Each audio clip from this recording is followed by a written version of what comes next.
परमेश्वर का धन्यवाद। आज सुबह हम परमेश्वर की आराधना को एक बार फिर से वीडियो के माध्यम से कर सकते हैं और इस समय हम लोग अपने मन को तैयार करेंगे प्रार्थना के साथ, ताकि हम इस आराधना का आनंद ले सकें और प्रभु के वचन को भी सुने और इन भजनों को सुन के गा के हम परमेश्वर की आराधना करें। आइए हम दुआ करें। परमेश्वर पिता, हम आपके सामने आते हैं सुबह के वक्त में। हम धन्यवाद करते हैं, आज सुबह आपने हमें आराधना करने का मौका दिया। परमेश्वर, आज सुबह की आराधना को आप आशीषित करें, हर जगह अपनी उपस्थिति बना के रखें, वचन से हमें ब्लेस करें प्रभु, आशीषित करें। हम चाहते हैं परमेश्वर आज फिर से हम सुन सकें कि परमेश्वर आप हमें कैसा आकार देना चाहते हैं। धन्यवाद परमेश्वर, आप हमें प्यार करते हैं। आपके प्रेम के लिए बहुत धन्यवाद परमेश्वर, आप विश्वास योग्य हैं। धन्यवाद परमेश्वर, आराधना करने वाले सभी लोगों को बहुत आशीष दें। हमारी कलीसिया आपके वचन के ज्ञान प्रकाश में बढ़ती चली जाए। प्रार्थना यीशु के नाम से मांगते हैं, आमीन।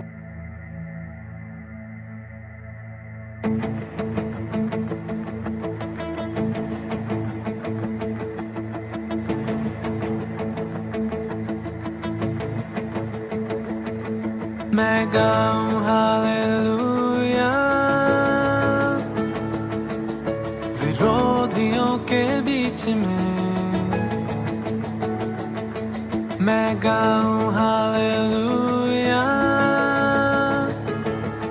अविश्वास से ज्यादा बढ़कर, मैं गाऊं हालेलुया, ये गीत ही मेरा शस्त्र है। मैं गाऊं हालेलुया, स्वर्ग भी मेरे ओर है। गाऊंगा मैं तूफानों के बीच, ऊंचा और ऊंचा तेरे महिमा के गीत, रात से निकल कर आशा है आई, मौत है हारी, जिंदा यीशुआ।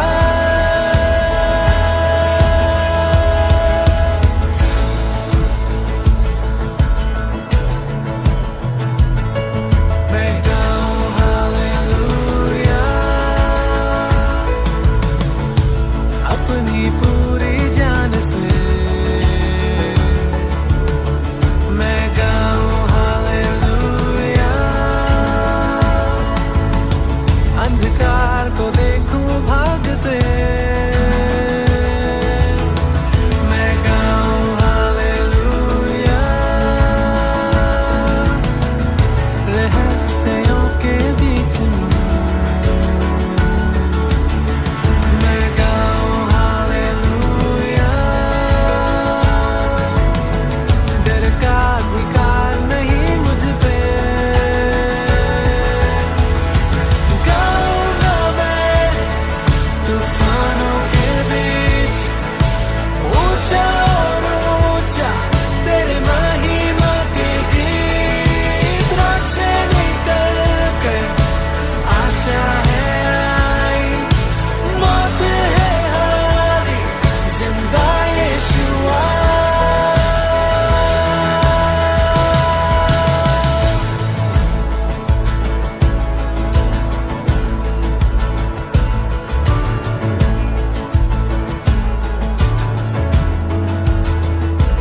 गाओ और ऊंचा,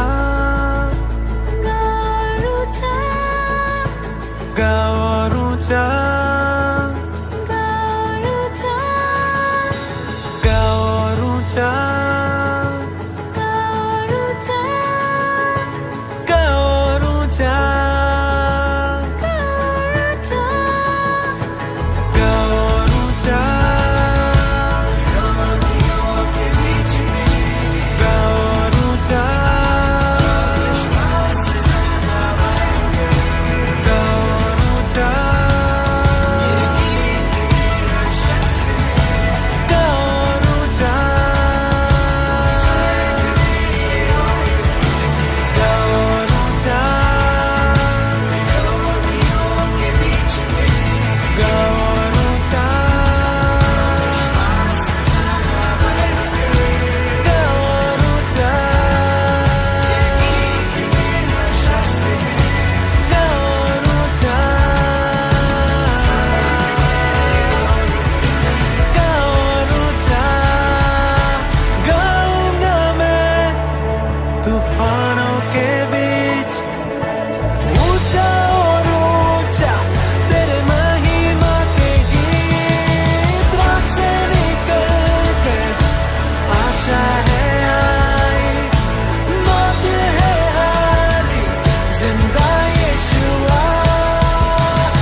अपने परमेश्वर की स्तुति की आवाज को ऊंचा उठाएं। हम ये आपके लिए नहीं कर सकते। वो गीत जो खुदा ने आपके दिल में रखा है उसे सिर्फ आप गा सकते हैं। और जब आप वो गाते हैं दुश्मन भागता है। जब आप वो गाते हैं शैतान हारता है। जब आप वो गाते हैं परमेश्वर का सिंहासन हमारे बीच में लगता है। आओ मिलकर गाएं हालेलुया एक आवाज में अपने परमेश्वर के लिए। आओ उसकी स्तुति करें अंधकार में। आओ उसकी स्तुति करें, उसकी आराधना करें, उसके नाम को ऊंचा करें और ऊंचा और ऊंचा और ऊंचा उसके नाम की महिमा करें। मिलके अपने राजा के लिए क्योंकि हमारा सब कुछ यीशु तेरे लिए है, सिर्फ तेरे लिए है।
यीशु तू मेरा है, हम सब तेरे हैं प्रभु।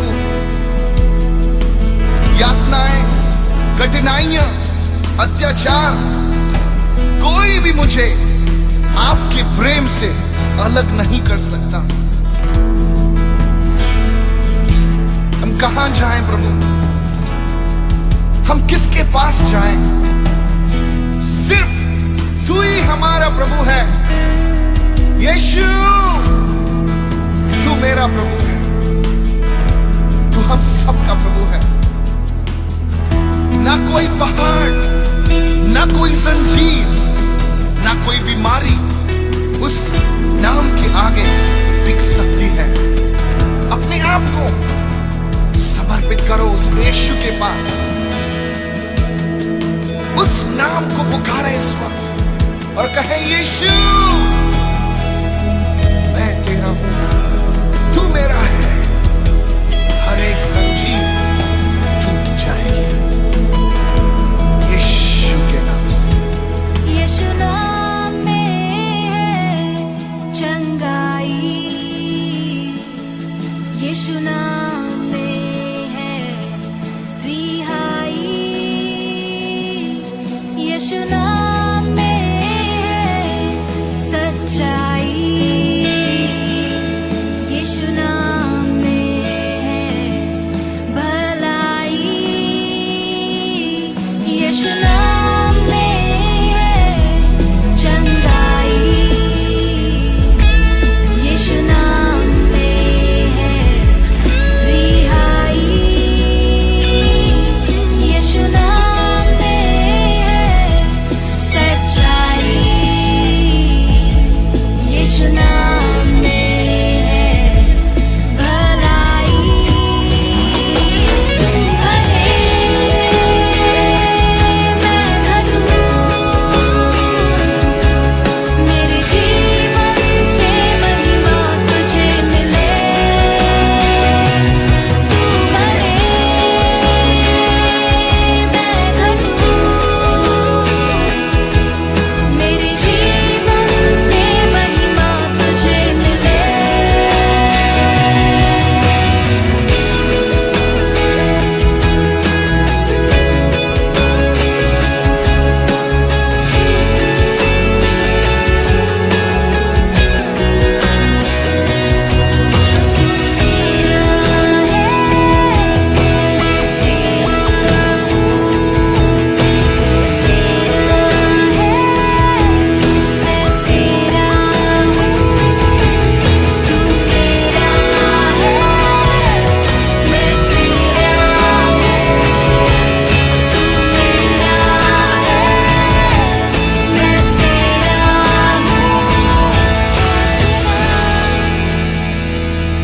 मेरे खुदा, मेरा जीवन तेरा खुदा है। खुदा, मेरे खुदा, मेरा जीवन तेरा खुदा। तू बढ़े, मैं घटूं, मेरे जीवन से महिमा तुझे मिले। तू बढ़े, मैं घटूं, मेरे जीवन से महिमा तुझे मिले। तू बढ़े, मैं घटूं, मेरे जीवन से महिमा तुझे मिले। तू बढ़े, मैं घटूं, मेरे जीवन से महिमा तुझे मिले।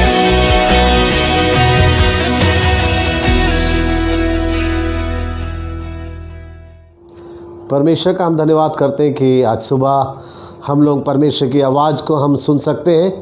परमेश्वर की आवाज़ को सुनने का मतलब है कि उसके वचन को सुनना। और जब हम परमेश्वर के वचन को हम सुनते हैं तो परमेश्वर अपने वचन के माध्यम से आपसे और मुझसे बात करना चाहते हैं। कितना महान हमारा परमेश्वर है कि हमारा परमेश्वर अपने बच्चों से बात करना चाहता है। और परमेश्वर हमें कुछ उपहार वो देना चाहते हैं।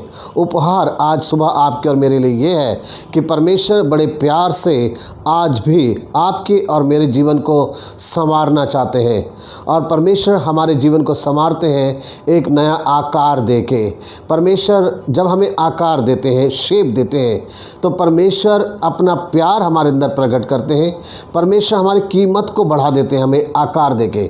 जिस तरीके से एक मिट्टी, जब तक वो मिट्टी है उसकी कोई कीमत नहीं है, लेकिन जब वो एक कुम्हार के हाथ में मिट्टी जाती है और जब वो कुम्हार उसको एक शेप दे देता है, एक आकार दे देता है, तो उसी मिट्टी की कीमत जो है वो बढ़ जाती है।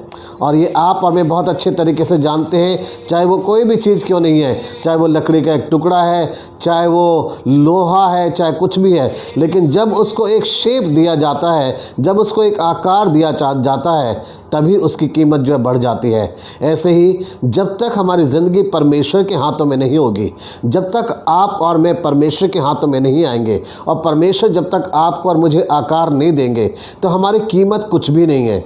अगर हम चाहते हैं कि आज आपकी और मेरी कीमत बढ़ जाए, आज आप और मैं लोगों में पहचाने जाएं, हमारे भी कोई कद्र हो, तो हम यही दुआ करें, परमेश्वर आप मुझे आकार दीजिए। और जब परमेश्वर हमें आकार देते हैं तो परमेश्वर अपनी इच्छा हमारे अंदर प्रकट करते हैं। परमेश्वर अपनी मर्जी से हमें एक शेप देते हैं। आज हमारा तीसरा अध्ययन है जिसको हम लोग सुनेंगे कि परमेश्वर हमें आकार देना चाहते हैं। पिछली बार हमने मूसा के जीवन से हमने सुना था कि परमेश्वर ने उसे आकार दिया और उसकी ज़िंदगी के अंदर एक समय बहुत लंबा लगा, लेकिन उस लंबे समय के अंतराल के अंदर परमेश्वर ने उसे एक बहुत अच्छा काबिल अगुवा बना दिया। ये था परमेश्वर का कार्य जो परमेश्वर ने उसके जीवन के अंदर किया है। और उस लंबे समय के अंतराल में उसने बहुत कुछ सीखा, और जब वो पूरा सीख गया तो परमेश्वर ने उससे वो काम करवाया जो परमेश्वर चाहते थे करवाने के लिए। परमेश्वर महान है। परमेश्वर के पास आपके और मेरे लिए आज भी बहुत अच्छी योजना है, वो प्लान है। और परमेश्वर जो आपसे और मुझसे काम लेना चाहते हैं, तो परमेश्वर उस काम को करने के लिए हमें तैयार करते हैं, वो हमें आकार देते हैं। और जब परमेश्वर हमें तैयार कर देते हैं तो परमेश्वर हमें उस स्थान में ले जाते हैं, उस जगह में जहाँ पे वो हमसे वो काम लेना चाहते हैं।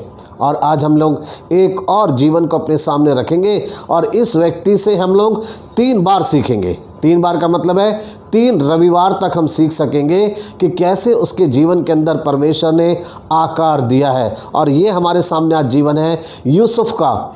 यूसुफ पुराने नियम का एक बहुत ही अच्छा चरित्र है। यूसुफ के जीवन को कई बार जवानों के लिए प्रचार किया जाता है। नए नियम के अंदर भी एक यूसुफ है जो प्रभु यीशु मसीह के पिता कहलाए, लेकिन जो पुराने नियम का यूसुफ है जिसकी मैं बातचीत कर रहा हूँ, वो याकूब का प्रिय पुत्र था, वो याकूब का प्रिय बेटा था यूसुफ, जिसको याकूब बहुत प्यार करा करता था। इसकी कहानी संडे स्कूल में भी सुनाई जाती है। आज हम इसके जीवन से सुनना चाहेंगे कि परमेश्वर ने इसको कैसे आकार दिया है। इसको परमेश्वर ने मिस्र का प्रधानमंत्री बनाया था, और जब ये मिस्र के अंदर गया था तो इस समय इसकी उम्र बहुत कम थी, शायद ये 17 वर्ष का था मात्र। लेकिन जब ये प्रधानमंत्री बनाया तो इसकी उम्र 17 वर्ष नहीं थी, बल्कि बहुत ज़्यादा थी। लेकिन परमेश्वर ने इसको मिस्र का प्रधानमंत्री होने के लिए पहले से ही नियुक्त करा हुआ था। परमेश्वर के मन में था कि मैं यूसुफ को मिस्र में ले जाके प्रधानमंत्री बनाऊंगा, लेकिन उसका जो रास्ता था वो बड़ा लंबा था। परमेश्वर ने उसे तैयार करा, परमेश्वर ने उसे आकार दिया, और उसकी ज़िंदगी के अंदर परमेश्वर ने कुछ चीज़ों को परमेश्वर ने डाला है। और जो जो परमेश्वर ने उसको आकार दिया, तो वो चीज़ें हम आज देख सकेंगे कि परमेश्वर ने उसके जीवन में क्या क्या चीज़ें उत्पन्न करी है, आकार उसको क्या दिया है, और किन चीज़ों का उसने सामना करा है। जब हम कुछ चीज़ों का सामना करते हैं तो उस चीज़ का सामना करने से कुछ चीज़ हमारे अंदर आ जाती है।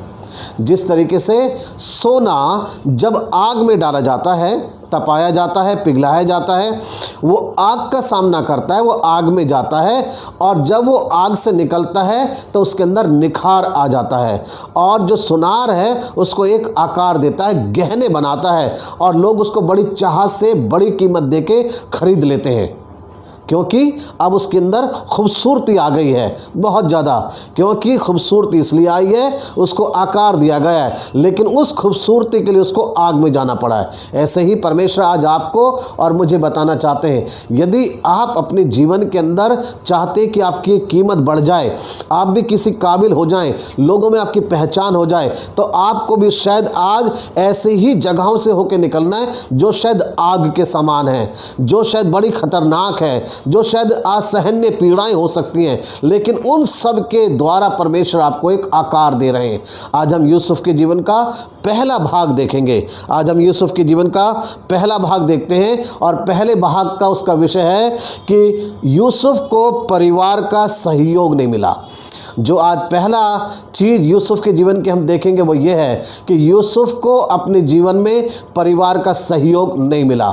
आज ऐसे आप में से बहुत सारे लोग हो सकते हैं जिनको शायद कोई भी सहयोग नहीं कर रहा, सपोर्ट नहीं कर रहा है कुछ बनने के लिए। आप कुछ काम करना चाहते हैं, जवान बच्चे शायद कुछ पढ़ाई करना चाहते हैं, कॉलेज में जाना चाहते हैं, कोई ट्रेनिंग करना चाहते हैं, कोई और व्यक्ति है शायद अपने घर में आप कुछ करना चाहते हैं, कोई बिजनेस करना चाहते हैं, लेकिन शायद आपका साथ देने वाला कोई नहीं है, शायद आपका सहयोग करने वाला कोई नहीं है, और यहाँ तक कि आपके परिवार के लोग भी आपका साथ नहीं दे रहे। ऐसा अनुभव शायद आप में से बहुत सारे लोगों का हो सकता है कि आपका परिवार भी आपका सहयोग नहीं कर रहा, और आप ये कहते हैं कि अगर मेरा कोई साथ देता तो मैं बहुत कुछ कर देता। मैं आपको उत्साहित करना चाहता हूँ, निराश मत हो जाइए। अगर कोई आपका सहयोग नहीं कर रहा, अगर परिवार भी आपका सहयोग नहीं कर रहा, परमेश्वर आपके साथ है, परमेश्वर आपका साथ देने के लिए तैयार है। आप निर्बल हैं, कमज़ोर हैं, अयोग्य हैं, कोई आपकी मदद नहीं कर रहा, कोई आपका साथ नहीं दे रहा, लेकिन परमेश्वर आज आपसे कहना चाहता है, मेरे बेटे, मेरी बेटी, निराश मत हो, मैं तेरे साथ हूँ, मैं तेरा साथ देने के लिए तैयार हूँ। उत्पत्ति की किताब और उसका 37 अध्याय, उसमें से आज हम यूसुफ के जीवन का पहला हिस्सा देखना चाहते हैं, जहां परमेश्वर ने उसको आकार देना शुरू करा और उसके जीवन के अंदर पहली चीज़ दी है। और उस पहली चीज़ के लिए किस चीज़ से उसको निकाला है परमेश्वर ने, कहाँ से उसको निकाला है, यूसुफ को किन बातों का सामना करना पड़ा कि उसके जीवन के अंदर वो पहली चीज़ आई है। हम देखेंगे पहली बात उसके जीवन के अंदर आई क्या है। यूसुफ के जीवन के अंदर परमेश्वर ने जो पहली चीज़ उत्पन्न करी वो था कि परमेश्वर ने उसको सहनशील बनाया। परमेश्वर चाहते थे उसको वो प्रधानमंत्री बनाना, लेकिन वो चाहते थे कि मिस्र के प्रधानमंत्री के अंदर एक गुण होना चाहिए, और वो गुण होना चाहिए कि वो सहनशील हो, वो सहने वाला हो। और सहनशील बनाने के लिए परमेश्वर ने यूसुफ को जिस रास्ते से निकाला, जिन चीज़ों का उसको सामना करना पड़ा वो चीज़ें हम देखना चाहते हैं। 4 चीज़ें थी जो यूसुफ को सहनी पड़ी, और उसके द्वारा उसके अंदर जो परमेश्वर ने आकार दिया, पहली चीज़ वो थी वो सहनशील बना। वो देखिए क्या चीज़ें थी। हम यूसुफ के जीवन में उत्पत्ति की किताब उसका 37 अध्याय पहला भाग हम देख रहे हैं। पहले भाग का विषय है यूसुफ को उसके परिवार का सहयोग नहीं मिला, लेकिन इसके बाद भी परमेश्वर ने उसके अंदर एक चीज़ उत्पन्न करी और वो था उसको सहनशील बनाया। सहनशील बनाने के लिए उसको 4 चीज़ों का सामना करना पड़ा है। पहली चीज़ जो उसको सामना करना पड़ा, 37 अध्याय उसका 8 वचन और 18 वचन, ये हम लोग देखेंगे। जिसको पहली चीज़ हमारे सामने क्या हुआ इसके साथ में 8 वचन में इस तरीके से लिखा हुआ है, तब उसके भाइयों ने उससे कहा, क्या सचमुच तू हमारे ऊपर राज्य करेगा, या क्या सचमुच तू हम पर प्रभुता करेगा। इसलिए वे उसके सपनों और उसकी बातों के कारण उससे और भी अधिक बैर करने लगे। याद रखिए जो शब्द आया लिखा है वो उससे और अधिक बैर करने लगे। तब 18 वचन के अंदर लिखा है, इस तरीके से हम पढ़ते हैं, जब उत्पत्ति 37 अध्याय और उसके 18 वचन के अंदर, जो ही उन्होंने उसे दूर से आते देखा तो उसके निकट आने के पहले ही उसे मार डालने का षड्यंत्र रचा। ये पहली चीज़ जो यूसुफ को जिस चीज़ का सामना करना पड़ा वो था उसे अपने परिवार के अंदर जो है नफ़रत का सामना करना पड़ा है। अपने परिवार के लोगों से उसे नफ़रत मिली है, प्यार नहीं मिला, सहयोग नहीं मिला, कोई सपोर्ट नहीं मिली है। जो मिला है परिवार के लोगों ने उससे नफ़रत करी है, उससे नफ़रत। और नफ़रत क्यों करी है? क्योंकि परमेश्वर ने उसको कुछ बताया, परमेश्वर ने उसे सपने के द्वारा कुछ बताया। और जब हम अपने जीवन की बातों को अपने परिवार के साथ शेयर करते हैं तो परिवार के लोगों को सपोर्ट करना चाहिए। आज ऐसा अनुभव आप में से बहुत लोगों का हो सकता है। जब आप अपनी बातें अपने परिवार के लोगों को बताते, अपने बहन भाई को बताते, अपने माता पिता को बताते, अपने घर में वो बातें करते हैं कि मेरे मन में ऐसा आ रहा है कि मैं ये करूं, तो हो सकता है कि आपकी उस बात के कारण से आपके परिवार के लोग ही आपसे बैर करने लग जाएं। पता नहीं इसके मन के अंदर ऐसी बातें क्यों हो गई, पता नहीं ऐसा क्यों सोच रहा है, परिवार के लोग बैर करने लग जाएं। और बैर यहाँ तक बढ़ जाए, जैसा हमने पढ़ा कि उसके भाई उसको मारने का षड्यंत्र रचने लगे। इतनी बैर, इतनी नफ़रत जो यूसुफ को सामना करना पड़ा है। आज शायद ऐसा अनुभव आप में से कई लोगों का हो सकता है। आप अपने परिवार में ही नफ़रत के शिकार हैं, आपके परिवार के लोग ही आपसे नफ़रत करते हैं, आपकी बात को सुनते नहीं, आपकी बात को समझते नहीं, आपके जो टैलेंट आपके अंदर है, जो योग्यता आपके अंदर है, उसके कारण से शायद वो आपसे बैर करते हैं, नफ़रत करते हैं। ये पहली चीज़ यूसुफ के जीवन के अंदर थी। परमेश्वर ने ये चीज़ उसके जीवन में आने दी कि उसके परिवार के लोग उससे नफरत करें। परिवार ने उसे सहयोग नहीं दिया। जब यूसुफ बता रहा था, अपना स्वप्न बता रहा था, चाहिए तो ये था कि उसके भाई उसको सपोर्ट करते, उसकी बात को समझते, उसकी बात पे गौर करते, लेकिन इसलिए कि वो छोटा था उसकी बात की ओर ध्यान दिया नहीं गया। इसलिए कि परमेश्वर ने उसे एक प्लान बताया, एक योजना बताई, उसकी बात को समझा नहीं, उसकी बात की ओर ध्यान नहीं दिया गया। आज शायद परिवार के अंदर आपकी बात की ओर भी ध्यान नहीं दिया जाता। आज शायद आपकी बात को भी कोई तवज्जो नहीं देता है। परिवार में भी नहीं सुनता कोई, आसपास भी नहीं सुनता, जहाँ पे आप रहते हैं वहाँ भी कोई आपकी बात को नहीं मानता। आप नफ़रत के शिकार हैं। लेकिन आप इस बात से निराश मत हो जाइए कि सब आपसे नफ़रत करते हैं। एक है जो आपसे प्यार करता है और वह है परमेश्वर। इंसान की नफ़रत आपको बिगाड़ नहीं सकती, इंसान की नफ़रत आपको मिटा नहीं सकती। परमेश्वर का प्रेम आपके साथ है और परमेश्वर का प्यार इंसान की नफ़रत से बड़ा है। आप इस बात को ध्यान रखिए। परमेश्वर जो प्यार करता है, परमेश्वर का प्रेम इंसान की नफ़रत से बड़ा है और परमेश्वर का प्रेम आपको सहारा देगा, परमेश्वर का प्रेम आपको संभालेगा। इस बात की ओर ध्यान कीजिए। ये पहली चीज़ हम देख रहे हैं कि यूसुफ को जिस चीज़ का सामना करना पड़ा कि उसके अंदर सहनशीलता आ जाए, वो पहली बात थी कि वो अपने परिवार में नफ़रत का शिकार हो गया। दूसरी बात उसके जीवन के अंदर थी और वो ये थी, यूसुफ अपने परिवार में नकार दिया गया। नकार दिया जाने का मतलब है, अंग्रेजी में खूबसूरत वर्ड है और वह है रिजेक्ट कर दिया गया। जो रिजेक्ट करने का मतलब होता है, नकारने का मतलब होता है कि अब इससे मुझे कोई मतलब नहीं है, ये बेकार चीज़ है, ये किसी काम का नहीं है। और आज बहुत सारे लोग अपने घर के अंदर नकारे जा रहे हैं, उनकी कोई कदर नहीं है, उनकी बात की कोई कदर नहीं है, उनके विचार की कोई कदर नहीं है। आप रिजेक्ट किए जा रहे हैं, आप नकार दिए जा रहे हैं। हम परमेश्वर के वचन को हम अगर पढ़ते हैं तो परमेश्वर के वचन में इस तरीके से लिखा है, 10 वचन को अगर हम पढ़ें तो 10 वचन इस तरीके से कहता है हमसे, इस स्वप्न का उसने अपने पिता और भाइयों से वर्णन किया। तब उसके पिता ने उसको डांट कर कहा, यह कैसा स्वप्न है जो तूने देखा है? क्या सचमुच मैं और तेरी माता और तेरे भाई सब जाकर तेरे आगे भूमि पर गिर के दंडवत करेंगे? उसकी बात को नकार दिया, ये कह के क्या ऐसा कभी होगा जीवन के अंदर कि मैं और तेरी माता तुझे दंडवत करें और तेरे भाई दंडवत करें? जबकि परमेश्वर ने उसे बता दिया था कि आने वाले टाइम में ऐसा ही होगा। यद्यपि यूसुफ नफरत का शिकार था, यद्यपि यूसुफ छोटा भाई था, लेकिन परमेश्वर ने तो उसके लिए बड़ा प्लान रखा हुआ था, बड़ी योजना थी। और इस बात को सुनकर वो एकदम से इसकी बात को नकार दिया। आज शायद आपकी बात को भी कोई तवज्जो नहीं देता, कोई मानता नहीं है। कोई न सब नकार देते हैं आपकी बात को और कहते हैं इसकी बात का कोई मतलब नहीं, ध्यान मत दो इसकी बात की ओर, इसकी बात कोई समझने के लायक नहीं है। लेकिन परमेश्वर की नज़रों में आपकी बातें बड़ी कीमती हैं, परमेश्वर की निगाहों में आपके विचार बड़े कीमती हैं। मेरे जीवन के अंदर ऐसा हुआ है, मेरा अपना अनुभव ऐसा है। बहुत सारे लोगों ने मेरी सेवकाई को, कार्यों को नकारा है, लोगों ने तवज्जो नहीं दी। आशीष क्या करता है, क्या सेवकाई है, किसी ने मेरी ओर ध्यान नहीं दिया है। लेकिन मैं इस बात से खुश हूँ कि परमेश्वर ने मेरी सेवकाई को स्वीकार करा है, परमेश्वर ने मुझे उत्साहित करा है। आज मैं जहाँ तक भी पहुँचा हूँ, मैं किसी इंसान के द्वारा नहीं पहुँचा, मैं केवल परमेश्वर के द्वारा पहुँचा हूँ। परमेश्वर ने मुझे बनाया, परमेश्वर ने रचा, उसकी एक योजना थी कि वो मुझे कहाँ पहुँचाएगा। किसी इंसान ने मुझे सहारा नहीं दिया, इंसान ने केवल मेरा मजाक उड़ाया, इंसानों ने केवल मुझे नकारा है। और आज तक भी बहुत सारे लोग जो हैं मेरी सेवकाई को, मेरे कार्यों को वो बिल्कुल भी पसंद नहीं करते, बिल्कुल अप्रिशिएट नहीं करते।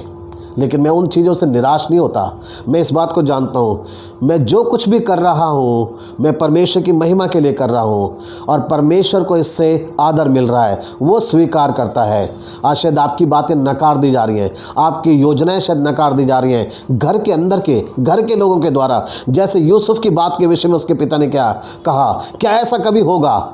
हम पढ़ते हैं, अगर हम पढ़ें इसके 20 वचन को, तो देखिए 20 वचन के अंदर इस तरीके से हमें पढ़ने के लिए मिलता है। इसलिए आओ हम उसको घात करके किसी गड्ढे में डाल दें और यह कह देंगे कि कोई बनेले पशु उसको खा गया, फिर हम देखेंगे कि उसे उसके स्वप्नों का क्या फल होगा।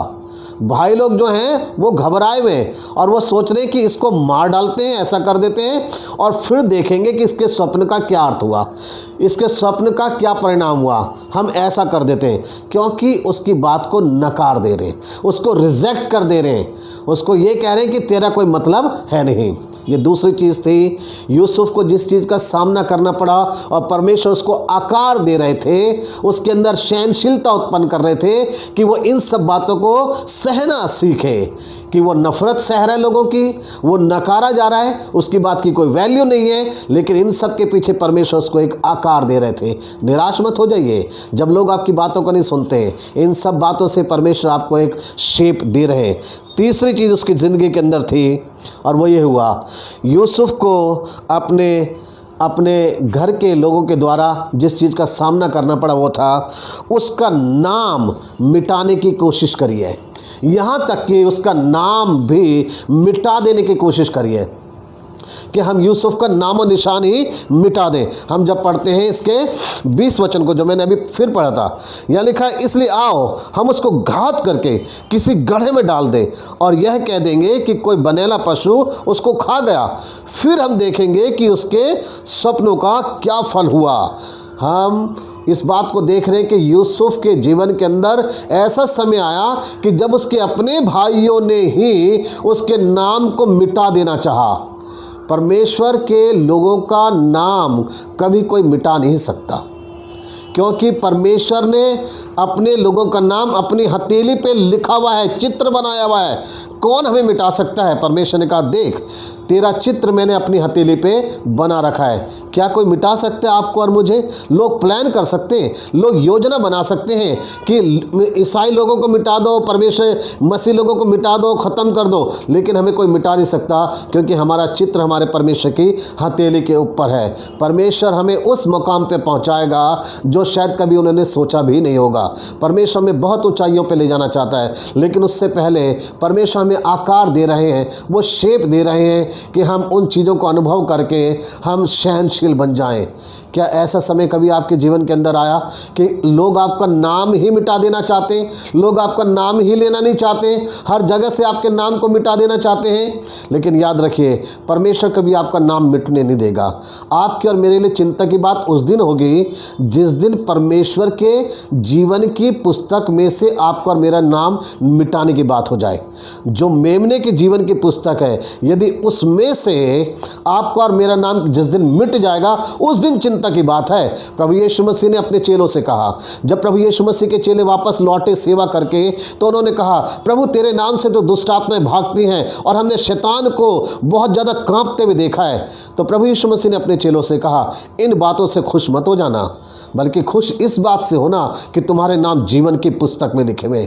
आज आपकी और मेरे लिए खुशी की बात यह है कि आपकी और मेरे नाम जीवन की पुस्तक में लिखे। यहाँ पे शायद लोग अपने रजिस्टर में से हमारा नाम मिटा सकते हैं, काट सकते हैं।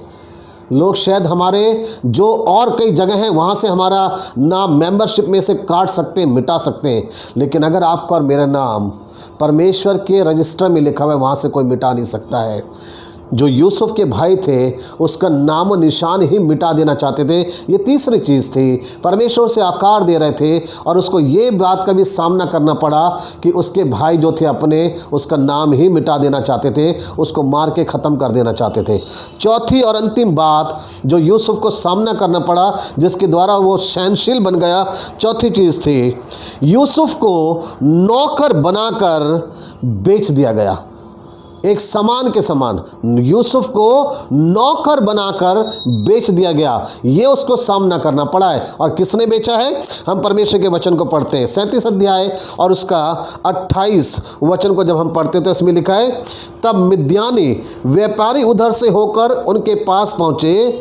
यूसुफ के भाइयों ने उसको उस घड़े में से खींच के बाहर निकाला और इश्माइलियों के हाथ चांदी के 20 टुकड़ों में बेच दिया और वह यूसुफ को मिस्र ले गए। ये था यूसुफ के जीवन का जो है अंत उसके अपने परिवार से। लेकिन अब यूसुफ के जीवन की एक नई शुरुआत थी और वो थी मिस्र के अंदर। अपने घर में उसके जीवन का अंत हो गया, लेकिन परमेश्वर ने उसकी एक नई शुरुआत मिस्र के अंदर कर दी और इसके लिए उसको नौकर के समान जो है बेचा गया है। क्या कभी आपको ऐसा सामना करना पड़ा कि आपको बेच दिया गया? शायद नहीं, लेकिन आप छोटी छोटी बातों से कई बार निराश हो जाते हैं। मेरे साथ इस व्यक्ति ने ऐसा कर दिया, मेरे को उसने ऐसा बोल दिया, मेरे साथ ऐसा हो गया। लेकिन आप यूसुफ के जीवन को देखिए, यूसुफ के समान शायद आपके साथ कभी कुछ ना हुआ हो। यूसुफ ने उस बात का सामना करा है कि उसके अपने भाइयों ने पहले उसको गड्ढे में डाल दिया और वो गड्ढा सूखा हुआ था, उसको चोट लगी होगी, फिर किसी को तरस आ गया तो उन्होंने सोचा चलो उसको बेच दें। अपने भाई को बेचकर पैसा कमा लिया। ऐसा शायद आपके साथ कभी ना हुआ हो, लेकिन यूसुफ ने इन सब बातों का सामना करा क्योंकि परमेश्वर उसको आकार दे रहे थे। इन चीज़ों को सब कुछ उसने सामना करा और इसके द्वारा परमेश्वर ने उसके अंदर एक चीज़ उत्पन्न करी, एक आकार दिया और वो एक शेप थी, सहनशील बनाया।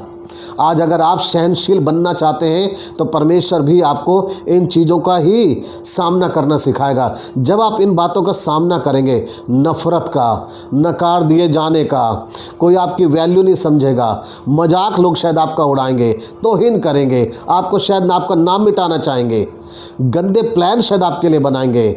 जब आप उन चीज़ों का सामना करेंगे तो परमेश्वर आपके अंदर सहन शक्ति लेके आएगा।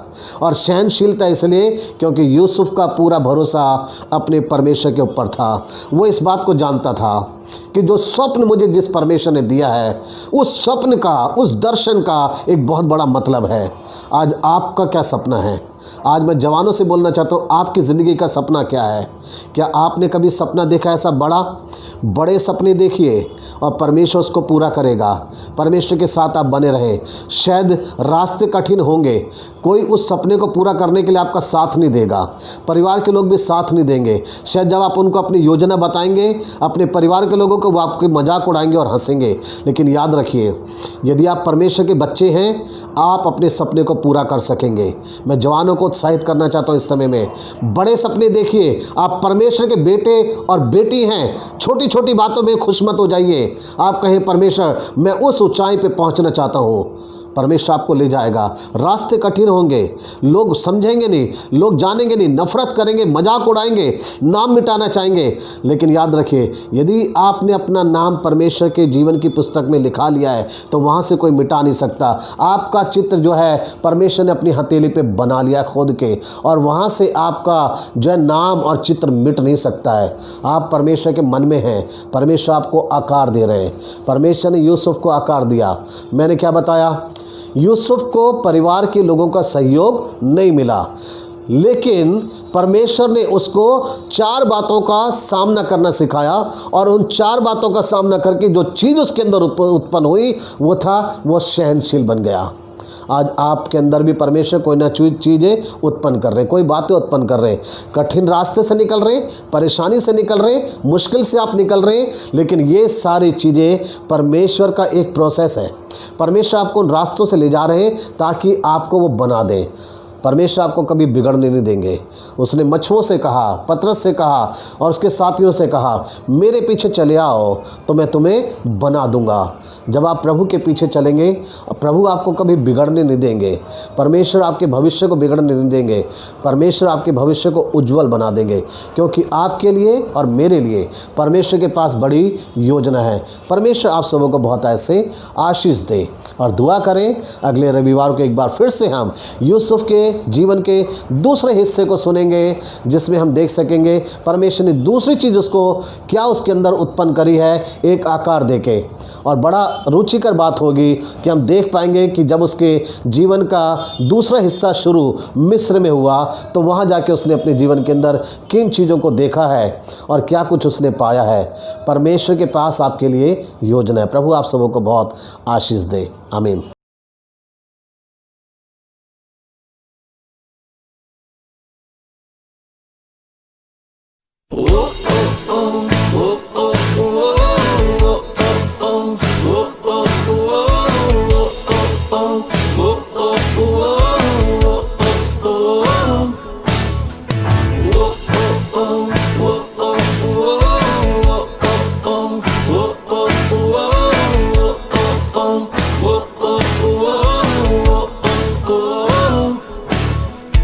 देखो क्रूस पर प्रेम की सजा, उन हाथों पर नाम मेरा लिखा। देखो क्रूस पर प्रेम की सजा, उन हाथों पर नाम मेरा लिखा। मुझसे प्रेम यीशु ने किया है, देकर प्राण प्रभु फिर से जी उठा है। मुझसे प्रेम यीशु ने किया है, देकर प्राण प्रभु फिर से जी उठा है। तो मैं चिल्ला कर गाऊंगा, सबको ये सुनाऊंगा, मुझे प्रेम ने है पाया। हो मेरा अतीत बीत गया, मुझको अजीज मिल गया, सब कुछ हो गया है नया। ओ ओ ओ ओ ओ ओ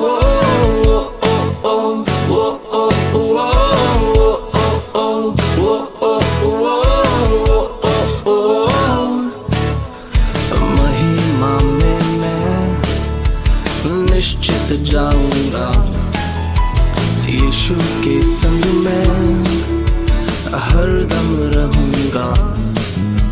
महिमा में मैं निश्चित जाऊंगा, यीशु के संग में हरदम रहूंगा।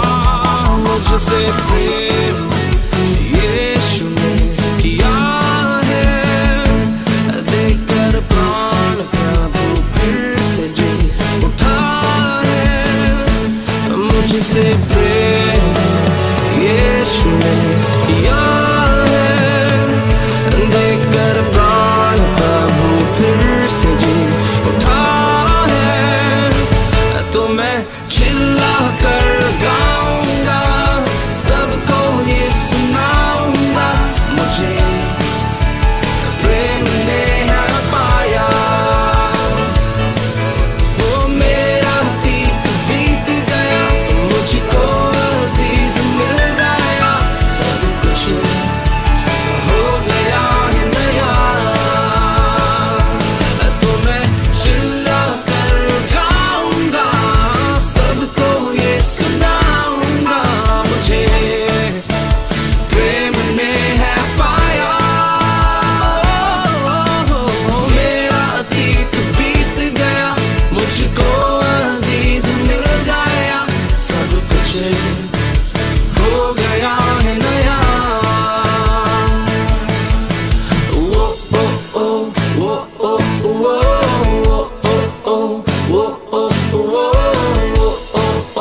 परमेश्वर का धन्यवाद कि हम लोगों ने उसके वचन को सुना है, और परमेश्वर करे कि सच में परमेश्वर आपको और मुझे भी ऐसा आकार दे। उसने यूसुफ को जो आकार दिया बड़ा महत्वपूर्ण था। आइए इस समय हम लोग दुआ करें।